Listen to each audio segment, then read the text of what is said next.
Welcome to Angelo's Tennis, and this is going to be the top 5 games for kids. I want to start with this one down here. And I know it's hard to see, but this is the best I have for now. And this was at my club. A mom brought her kid. I think it was him here.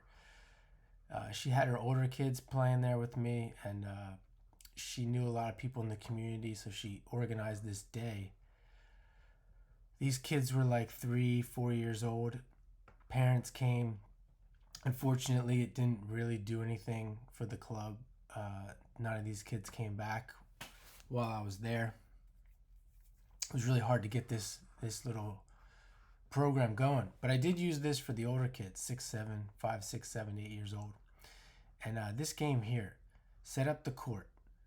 You can make it wide, you can make it skinny. Let's say you make it wider. You have these 2 kids here. You can see these kids, they're going to want to use their right hand, and they're rolling the ball back and forth. And you can see this kid here, he's probably running around the backhand. And you let it play out. You make rolls, you play the game. He's running around backhands. He's getting that reaction speed, hitting back, and that rhythm of hitting back and forth.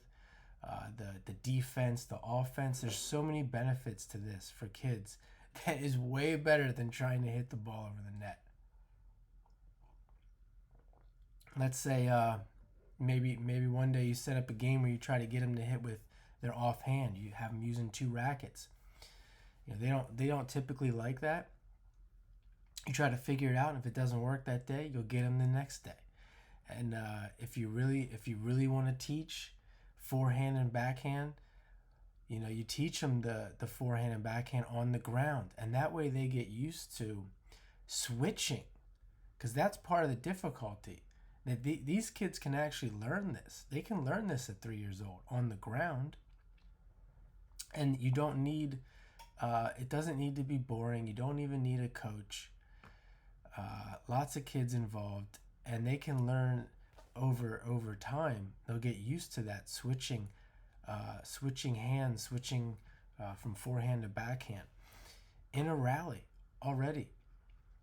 So you can use your imagination. This is my number 1 right here. My number 1 game for kids before they even play tennis. Essentially, we're talking about hockey here. And then we can move up here. They're not all on here.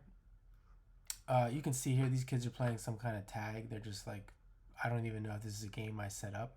I don't like these games. Let me just throw that in here. I don't like these games, these warm-up games that people do. You can throw them in, like coaches can throw them in.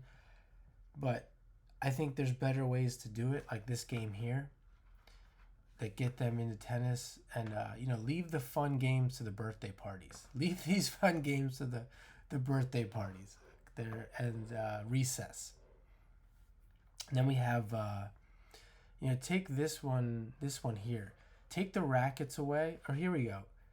You can see the kids have balloons. And you have a small court here. This is probably my second favorite game. And just having them hitting a balloon back and forth over the net. They're using their right hand. They're using their left hand. See, they might not want to use their left hand. And then, like as I said, if you don't get them that day, eventually you're going to get them to use their left hand if you play the game enough. You can use 2 balloons. It's fun. It's chaos. That's what they like. They're moving fast. They're having fun. And then here we add the rackets, and they're using this ball here. This is I forget what the company's called, but you don't need this. You don't need this one. You can use bigger ones. You can buy them at Walmart. You can use all different sizes because they all move at different speeds. This one actually might be too hard for them. You'll see what happens is they'll start playing with it and they can't rally. But if you throw in like a beach ball, like you could literally use a beach ball, don't worry about the rules. They'll start hitting that beach ball back and forth over the net. And it might not be, might bounce twice, it might roll. That doesn't matter at this point, because it's like you're going from chaos. If you use these principles, if you go from chaos and then eventually let it play out, eventually it will, one day you'll show up and you'll use this yellow ball here, and they'll actually be able to rally with you, from maybe not player to player, but coach to coach. And you can see here you have kids in the background there, and then kids here, they're actually learning how to serve. Now, this isn't actually learning how to serve. We're taking out the throwing aspect. We're just getting them to have fun tossing the ball up and then hitting it with the second hand. It's a little coordination exercise. And they might even just hold the ball up and then punch the ball out of their hand with their racket, and that's a fun game. The kid on the other side can even try to hit it back if you want. See, these kids, they are used to using these balls, so they'll run and chase it. It won't go very far. Very easy to organize.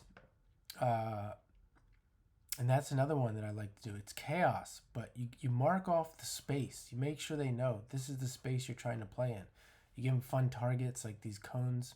If it's not working, you can make all kinds of games with this. And then here you can even use paddles. I think that's a balloon. But with these kids, that's good. And this is what I mean by speed and reaction speed. That's what they're learning here. If you do this for a while, then they'll be prepared to actually play.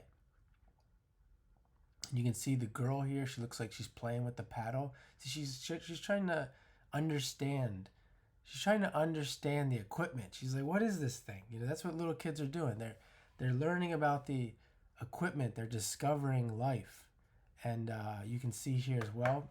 Let me give another one here. I like this one here. Used to put these cones up on the wall with these Velcro stickers. And here's the court. I always draw out the court so the kids know they stand behind the line. They're trying to hit it in a court. Ball goes off the wall. It lands in the court. Really, there's two targets here, the court and then the wall. And the kids learning how to serve underhand. They can do this here too. You can see she's doing an overhand, but you can also do an underhand to the target. So they're learning how to serve or feed into the court, which a lot of kids can't do. 12 years old, 10 years old, they can't do because they're so used to being fed balls. And this is essential to get them to cooperate later on. But here's a good game. They're hitting off the wall. Look, if kids can hit off the wall, if they start hitting that yellow ball here, or one of these big balls off the wall, and they get 3 or 4 balls in a row, they're hitting forehands and backhands, they're ready to rock and roll over the net. And it was no problem at all. All fun, all chaos, what kids want. And one day they'll be hitting over the net if they play these games. See if there's anything else here. Oh, here we have a parent and a kid with the yellow ball hitting, and you can do this too. They might not. You kind of go back and forth. Here they are in the chaos mode, and then maybe you do a little bit with a parent or with the coach trying to rally. Maybe you get a couple rallies going.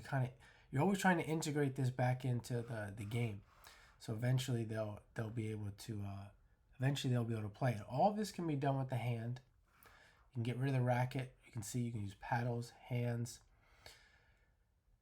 See if I left anything out. I think that's about it. Feel free to leave anything you want to add down in the comments, and hope you enjoy this. Angelo's Tennis out.